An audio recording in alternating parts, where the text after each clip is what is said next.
இன்னொன்னு சார், எதற்காக நீங்க நள்ளிரவுல உடற்கூறாய்வு பண்ணீங்க அப்படின்னு கேட்டதுக்கு, அங்க பாடிஸ் எல்லாம் வச்சு பாதுகாக்கிறதுக்கு அங்க இடம் இல்ல, அதனால நாங்க உடற்கூறாய்வு பண்ணோம் நைட்டா. அது எத்தனை மணில இருந்துனா சார்? நள்ளிரவு 1:47 மணில இருந்து பிற்பகல் 1:10 வரைக்கும் 12 மணி நேரம் நடந்துட்டே இருந்துருக்கு. சரி, இவர் சொல்றது ஏதாவது லாஜிக்கலா இருக்கா?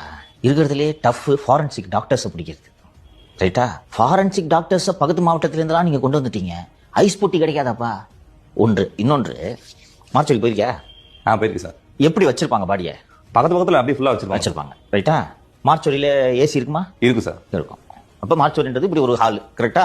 இந்த ஹால்ல ரேக்ல வச்சிருப்பாங்க, ரைட்டா? பாதுகாக்கிறதுக்கான வசதி. இவ்வளவு பெரிய ரூம் மார்ச்சுரி, இது உள்ள ரேக் இருக்கும். அங்க என்ன 200 பாடி அடி வச்சிருக்காங்களா? எப்படி இடலாம் போகும்? என்ன பதில் இது? எந்த மார்ச்சுரிக்கு போயிருக்க நீ? திருநெல்வேலி ஜிஹெச்ல மார்ச்சுரிக்கு போயிருக்க, ரைட்டா? இவ்வளவு பெருசுக்கு ஹால் இருக்கு சார். இருக்கும். ஒரு 30 பாடி வைக்கலாமா?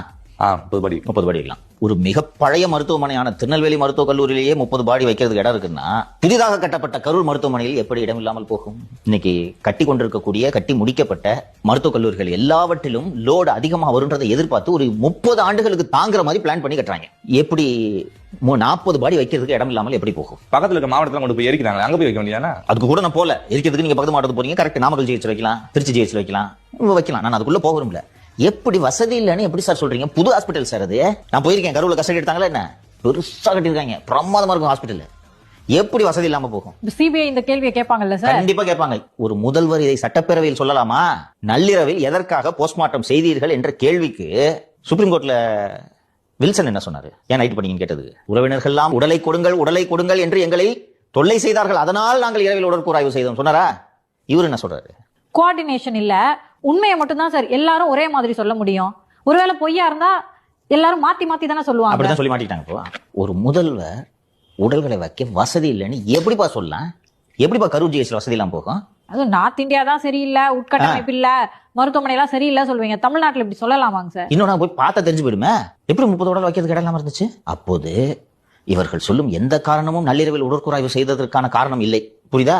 எடப்பாடி பழனிசாமி வரும்போது அங்க பாடி இருக்கக்கூடாதுன்றதுதான் உண்மையான காரணமாக இருக்கிறதுக்கு வாய்ப்பு இருக்கு, கரெக்டா? நான் இவங்க கொலை பண்ணிட்டாங்க, கழுத்தணிச்சு கொண்டாங்க, விஷம் வச்சு கொண்டாங்க, அதை மறைக்கிறதுக்கு தான் வேகமா போஸ்ட்மார்ட்டம் பண்றாங்கன்னு நான் சொல்லல. ஆனால் இந்த பிரச்சனையை உறவினர்களிடம் உடலை கொடுத்து அவர்களை அதை எரிக்க வைத்து இந்த பிரச்சனையை எவ்வளவு விரைவாக முடிக்க முடியுமோ அவ்வளவு விரைவாக முடிக்க வேண்டும் என்பதில் நீங்கள் முனைப்பு காட்டினீர்கள் இல்லையா?